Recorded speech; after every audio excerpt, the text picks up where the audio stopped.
Hi, and congratulations on your 2020 Nissan Maxima Platinum. This vehicle is a mix of sports car and luxury all wrapped into one. I know you're going to love it. It's why you've purchased it. There's a lot to go over on this vehicle, so I want to make sure that you understand what you got. Let's have a look back through it, and if at the end you still have questions, please don't hesitate to get in touch. We have our 8-inch infotainment screen here. It's a full touch screen. So I've got all of my audio settings down below, 12 presets on AM.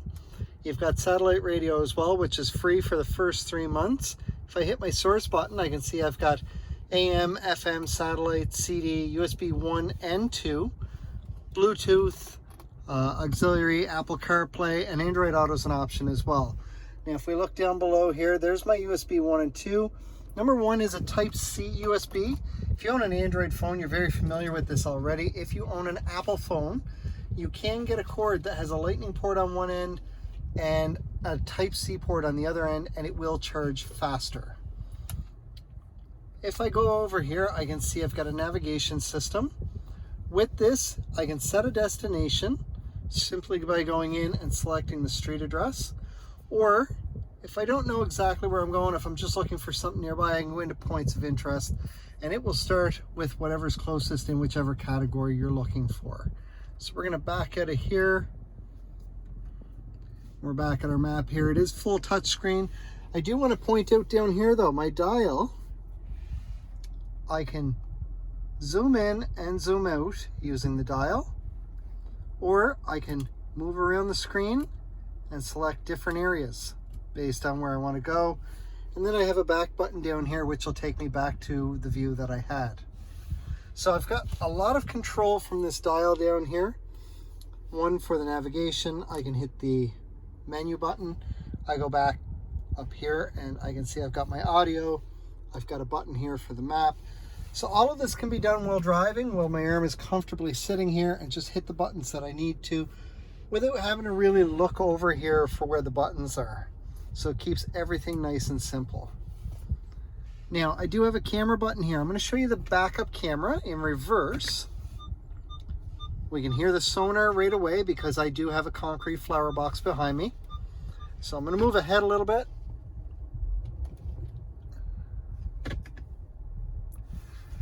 I've got green, yellow, and red hash marks there. If I move my steering wheel, I also have predictive lines.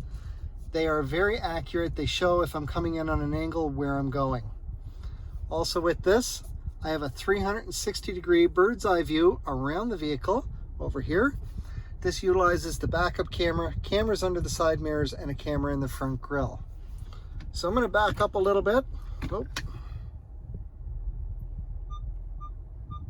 And I can hear the sonar working. Now, if I put this into drive and I press the camera button, now I have a view out the front of the vehicle instead of the back. So if I'm pulling into a parking spot and I want to see how close I am, I can see that. I still have my 360 view. This camera on the front when I'm in drive or park will stay on for 2 minutes or until I hit 10 kilometers an hour. Now, I can also press it a second time and I get a view down the passenger side of the vehicle. If I'm parking next to a curb, I want to put this yellow line on the curb, and that's going to have me about 6 inches away from the curb. We'll turn that back off. Down below, we've got dual climate control.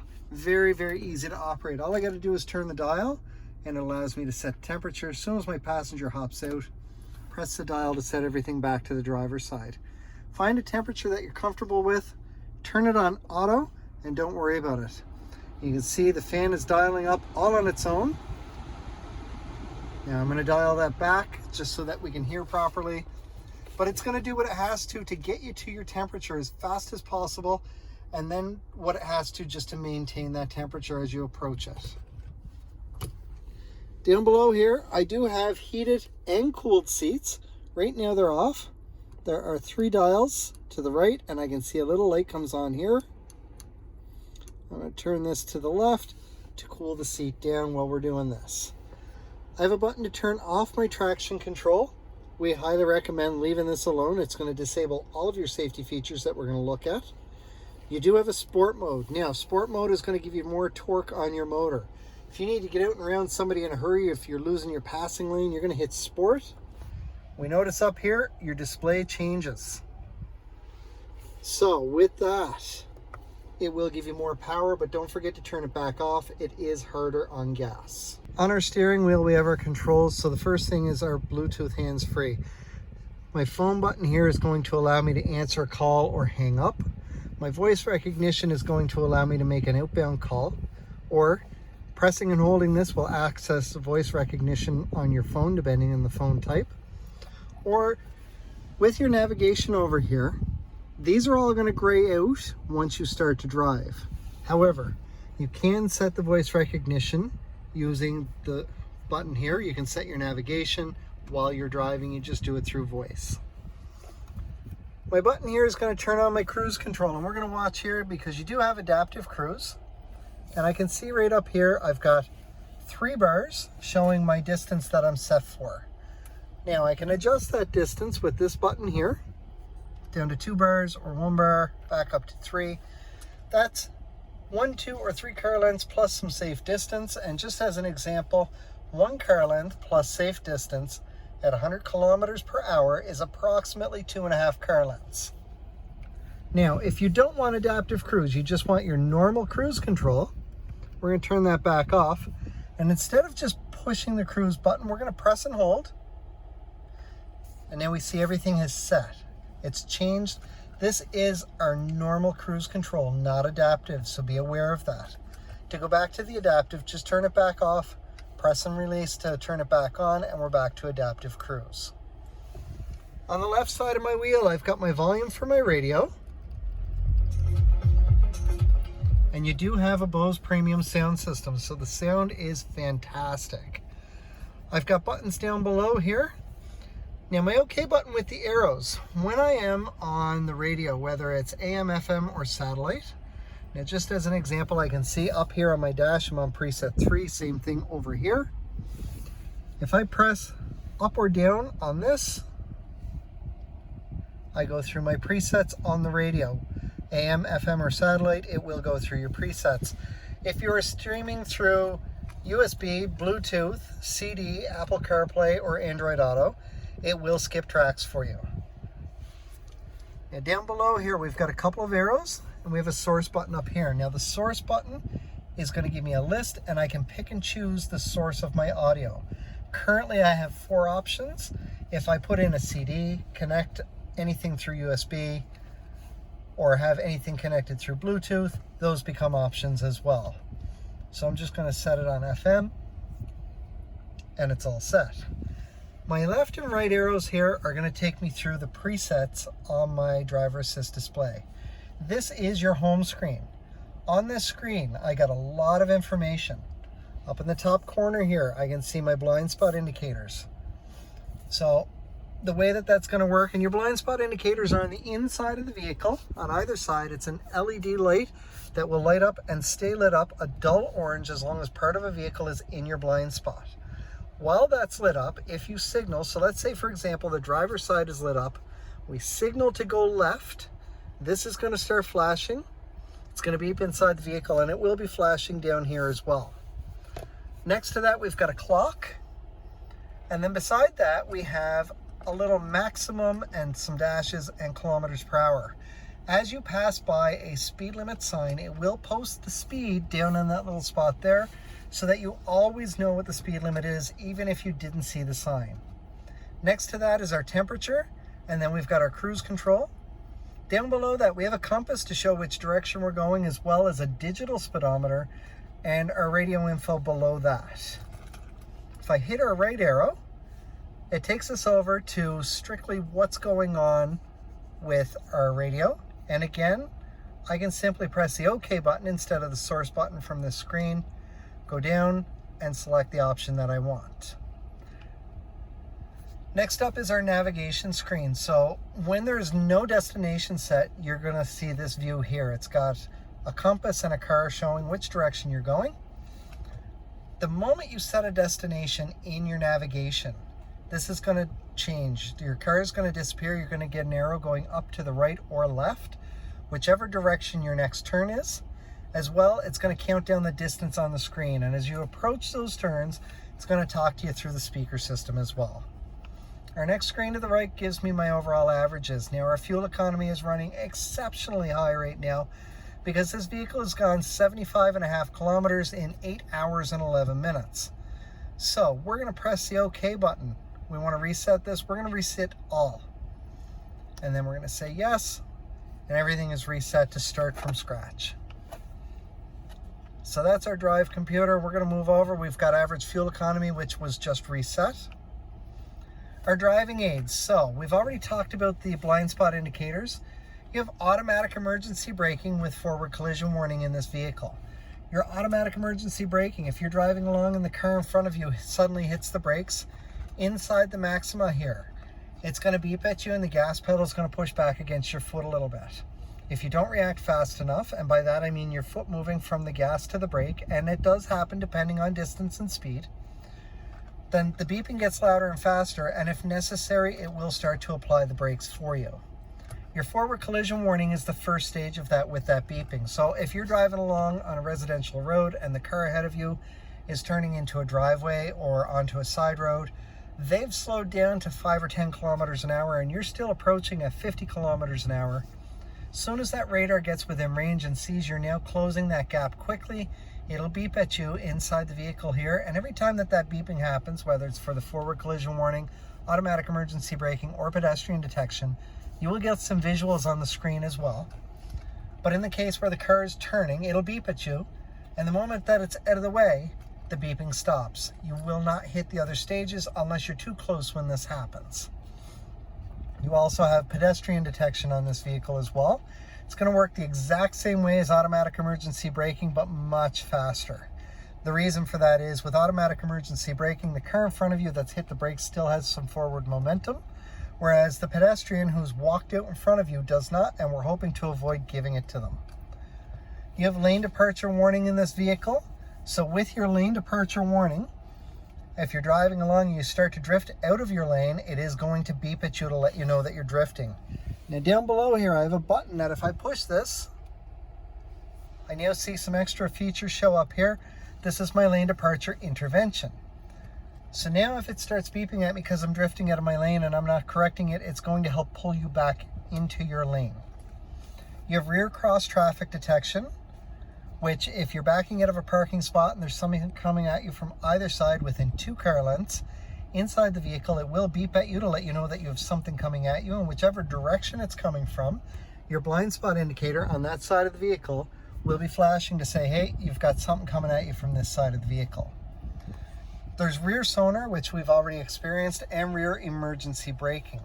With your rear emergency braking, if you're backing up and you get into that steady tone and you're still not stopping, once you're in that steady tone, providing you're 15 kilometers an hour less as you're backing up, your Maxima is going to fully apply the brakes to avoid hitting whatever's behind you approximately 1 foot away. It will hold the brakes for about 2 seconds and then your foot needs to be on because it is going to release otherwise. So that is our safety features that you have on this. You also have high beam assist, which when it's dark enough out, you will get a green A, looks like a bullet down here on your screen once your headlights are on and you move your signal indicator up into the high beam position. High beam assist is designed so that it gets dark out, it will allow you to turn that on, and then the camera up in the windshield here, which is used for your lane departure warning and pedestrian detection, will also pick up any lights ahead of you. So if there's a car ahead of you, whether it's driving the same direction or coming at you, it will automatically turn off your high beams in this case. The moment that there's nothing in front of you and it's dark enough out, it'll turn the high beams back on. Speed limit sign, we talked about, that's that same feature that's on the very top there, except on this screen it does give you a larger view of it. You have a tire pressure monitoring system. So with that, once you start driving, the pressure will appear for all 4 tires individually. If you get a low tire, it pops up and tells you low tire pressure and tells you the exact pressure of the tire. It's also going to tell you which tire is low.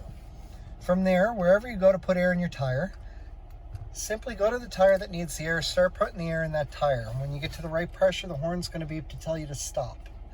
If for some reason you don't stop, you'll hit an upper limit.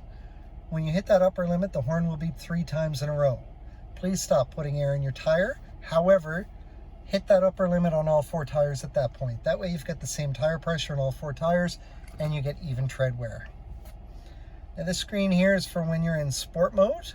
It is going to give you a little bit of a different view. It'll show you what's going on with the vehicle. It's a pretty cool view while you're driving. Any warnings can be reviewed on this screen here. And our settings is the last screen. So I'm going to go into the settings. There's a couple things I want you to see. Under vehicle settings, down to locking. By default, Nissan vehicles will automatically unlock when you turn the vehicle off. So we're going to go into auto door unlock. And you can see we've got it set for shift to park. So now, the moment I shift into park, the doors will automatically unlock for me. We're going to go back down, or back, sorry. With your wipers, you want to make sure that the rain sensing wipers are on. So all you do is leave your wipers on intermittent or auto. So if I push it down to auto, they are set. And now I don't need to do anything. Because it's not raining out, my wipers are going to stay off. The moment that there's any rain hit the windshield, they will automatically come on and adjust the speed based on the amount of rain. The last thing that we want to check is right in our main settings. We want to go to maintenance, oil and filter. Make sure that you've got this set for 8,000 kilometers, as your oil changes are every 6 months or 8,000 kilometers, whichever hits first. If you have it set for 8,000 and you're hitting the 8,000 kilometer mark sooner than the 6 month, every time you do, it will pop up and tell you maintenance and oil filter. So we're going to come right back to our settings, and that is everything on that screen. Down below here, we've got a couple buttons. So right away, I see I have a trunk release button here. This is for my lane departure intervention. Lane departure warning and intervention will only work at 60 kilometers an hour or higher. Your blind spot indicators will work at 32 kilometers an hour or higher. The lane departure intervention is a highway feature. I have a heated steering wheel button right here. If I turn that on, my steering wheel is going to warm up, and it gets quite warm. It's going to stay on for about 30 minutes. Now this button here is for a screen in the back of the vehicle, and we're going to turn around and have a look as I press the button. So right now the screen is up. I'm going to press it to go down, and then I can put it back up. That's just going to make it a little bit easier on you when you're trying to look out that back window, especially if it's a really bright sunny day like today. You do have an auto dimming rear view mirror as well, so at nighttime it will automatically dim for you, and you've got home link, so you can set up to 3 garage door openers. To hook up your garage door opener, be parked in front of your garage door. Press on your garage door opener with one hand, press on whichever one of these you want to hook it up to on the other. Your light will turn red and have a very slow flash to it. The moment it's connected, it'll have a fast flash on the red light. Let go of both buttons and you're fully set up. If that doesn't work for some reason, check your owner's manual. There are 2 other ways to do it. Couple final things here. You do have memory seats. So what I recommend is get your seat where you are comfortable with all of the settings on it. So forward and back, up and down for back and front of the seat.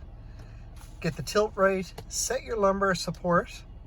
Once you've got your seat in the right spot, get your mirrors where you want them on both sides. And then using the power adjusting dial down here, set your steering wheel where you want it. So it's tilt and telescopic. When everything's where you want it, you're going to press set. And then if you're driver 1, you're going to set 1. If you're driver 2, you're going to set 2. You're going to spend about a week adjusting your settings after you first get your vehicle. Every time that you readjust it to a slightly different setting, just again hit set, and whichever driver number you are, it'll override the previous setting with the new one. Once it's all set, if someone else has driven your vehicle, maybe it's your spouse or significant other, maybe it's somebody at the shop after it's been in for an oil change, when you come out, simply press whichever number you are and all of your settings will go back to the same. The other thing that I want to go over is your key fob. So on our key fob, I've got my panic button, unlock for the trunk, I've got my unlock for the vehicle, lock, and remote start. Now to work remote start, we're going to hit lock and then hold the top button for 5 seconds. Now, once you press the lock button, you have up to 5 seconds to press and hold this top button. I recommend 1 to 1.5 seconds gap in between each. From there, it will start your vehicle from up to 200 feet away. Once it starts running, it's going to run for up to 10 minutes. You do need to engage the vehicle when you get in, and to do so, you do the exact same thing as you do to start it. You put your foot on the brake and press the start button. From there, your vehicle is engaged, you're good to go. If for some reason you're running behind, you can extend it by 10 minutes. Simply do the exact same thing. Lock, hold the top button.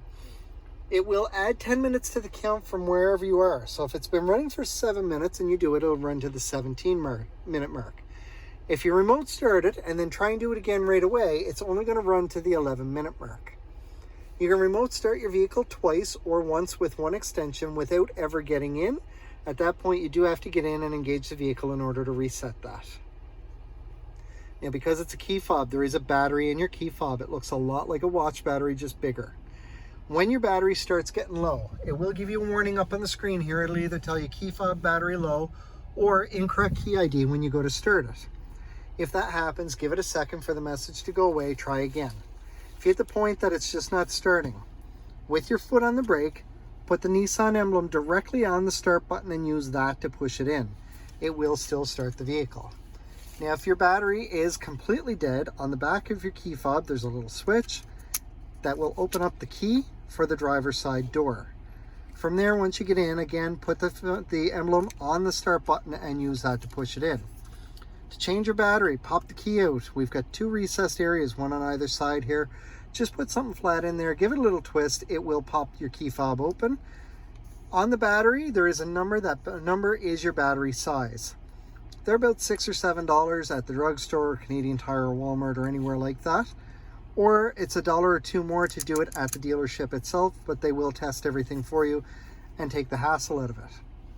I don't recommend the dollar store batteries because they typically only last 2 to 4 months, where the ones that you pay $6 or $7 for will last another 2 to 4 years. Congratulations again on your 2020 Nissan Maxima. I do want to point out there's heated seats in the rear seat there and a couple more USB ports. It is an amazing vehicle that you have. You've got a ton of power with all the luxury of a luxury vehicle. So you've got a mix of a sports car and a luxury vehicle. I know that you're going to love it. It's why you bought it. If you still have any questions after going through all of this, please do not hesitate to get in touch. You can call, text, email, or stop into 60 Baker Drive at O'Regan's Nissan in Nova Scotia, Dartmouth, Nova Scotia, sorry. If I'm not around, any of my colleagues will help answer any questions that you have. We look forward to seeing you when it's time for your next vehicle. And if you're in for your regular maintenance, please stop by and say hello.